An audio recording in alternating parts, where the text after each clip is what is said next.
I'd like to conclusion. begin with one of the lines in the film that really stood out to me, and it happens pretty early on. And it's when Alicia Vikander's character is talking to someone and says, "You have an exceptional mind, use it more for than simple translations." I'm curious about that line in particular, but just how much wisdom you glean from the material that you choose to make, because that's like one of those lines that I feel like kind of encapsulates the film. Like, I feel like you have an exceptional mind from knowing your previous work, and this is very much not a simple translation of the text. And so you bring a lot to it. So I'd like to know your thoughts on that. Great note. I think it's a really interesting line because in a way it's done, the way that it's sort of set up. It's a very intimate situation. It's after he came back from war. Mhm. They're sitting by the fireplace. It's this sort of very peaceful, romantic, not romantic, but domestic sort of routine between them. And I think in one hand, and I think there's a gesture that he does on her face that's almost like petting somebody.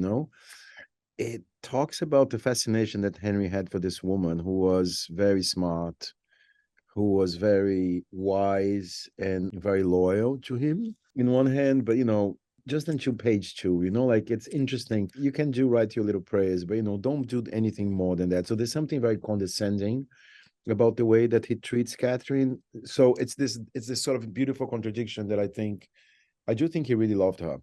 And I think he really admired her. And I think, but yet she was a woman, and a woman is not supposed to be admired, and a woman not supposed to be doing things that a man can do. So I think it's you're right. I think it's a very interesting setting up, of what that relationship is, Yeah. of what the condition of a woman was, not only in that context, but in general. And I think it talks about the sort of, complexity of that relationship. It's not because when you look at the other relationships that man had before, I mean, the first one, what it was with the wife of his brother who died, who was married for many years. Then there was like a lot of young women that he married, I mean, Anne Boleyn was sort of an exception as well, who was very, very bright. So I think it's this sort of status of manhood at that time that, there was obviously an admiration for people that are intelligent, but at the same time, because I think what's interesting about Catherine is like her intelligence and her love for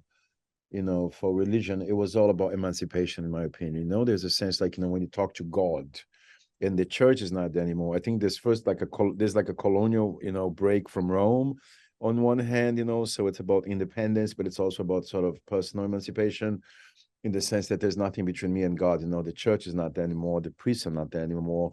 And I think that's what's interesting about, that line that you mentioned. It's because, yeah, I mean, all of that's very exciting, but just keep it to a certain place because you are, you know, I think we can say this very bluntly at the time, like you are an Untermensch, you are sort of a second class subject, in the pyramid.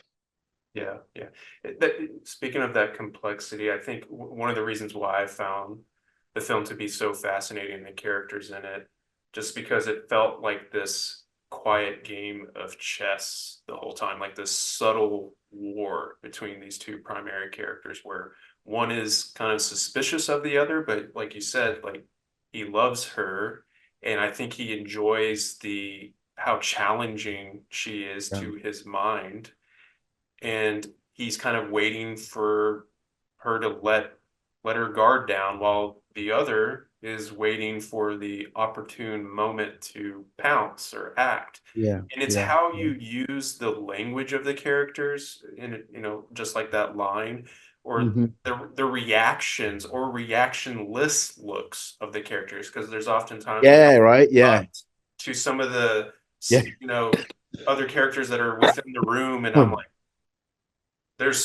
these are extensions of like what the characters are thinking, and I'm getting a lot out of it. So I'm just kind of curious about that process of finding like every element within the frame to inform something about either the character or the narrative.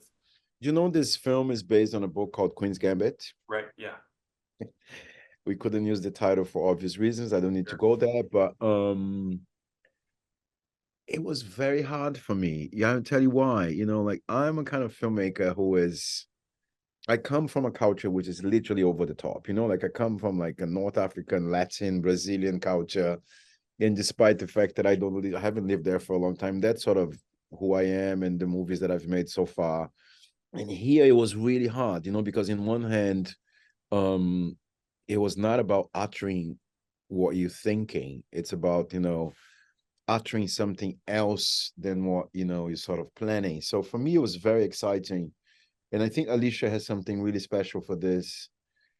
Um, the first thing that I think it's really incredible about the way that she plays this, she never victimizes the character, you know, and I think this is one a huge trace of Catherine. I think this is a trace of Alicia Vikander in general, but also in this film. I think there's a, you know, there's a good casting in that way. So I think there's something about that which I think is fascinating. And I love the fact that she is smaller than him and that she's frailer than, you know, like there's something physically, like it's a bird with this kind of big elephant, you know, and she manages to sort of drift the elephant to whatever she wants to go up to a certain point. And then I think the other thing that I think is wonderful about, and again, I think this is something that one does throughout the process of editing, throughout the process of like staging the scenes, depends on what the actor gives you, right? So I think there was something also about Alicia, which is it's a very kind of enticing mystery that she conveys. You know, you don't really know, as you just said, you know, like, is it because of this or that? And I think this is something that talks about something bigger here, which is soft power. You know, like how do you negotiate getting your agenda through, getting what you believe in without confronting? You know, I think the question of confrontation is a very patriarchal idea of kind of making things move forward politically. And I think here it's fascinating to me is how it is about a certain wisdom, it is about a certain cleverness, and it is about a certain question of you listen Mhm. and then you go, you know, it's not about kind of confronting all the time. And I think this is one of the legacies of you know, sort of a lineage of like powerful women. And it's you don't remember them. There are exceptions, obviously, because you know this is not as black and white as I'm telling you, but there is a legacy of strategics that I think it's really interesting there, and that the actress helps a lot to get that through, you know.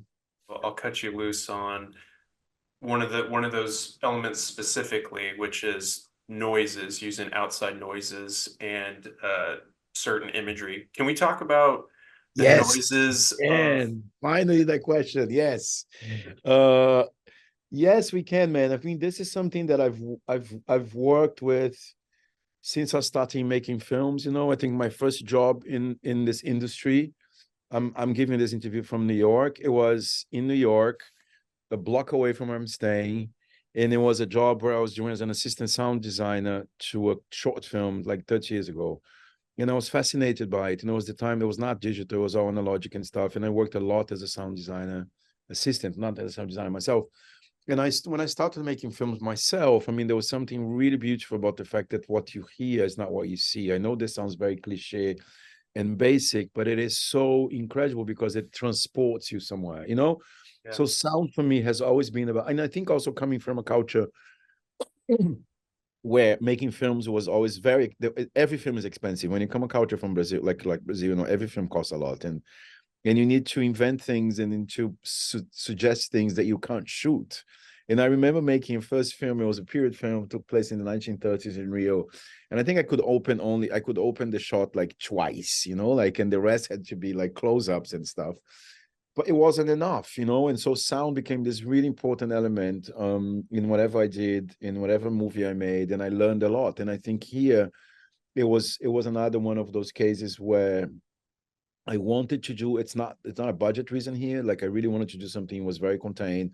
I wanted to feel the oppression of this place, you know, like a castle. Normally people think it's like beautiful and glorious, and the rooms are big and people floating through them. And it's the palace is yes, but this is a time between palace and castle, and this architecture, it's very medieval, it's very cold.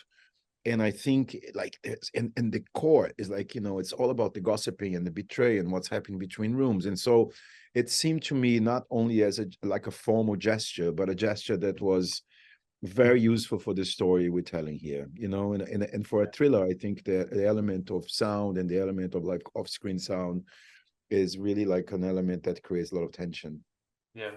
I love the transitional moments. Speaking of sound, like the king's leg oozing, transitioning into the rat dissection, which was Um, really like one of those moments that I feel like is gonna, nestle into my brain for quite some time in No, terms of that's great. its Cinema effect. allows that, right? It's amazing.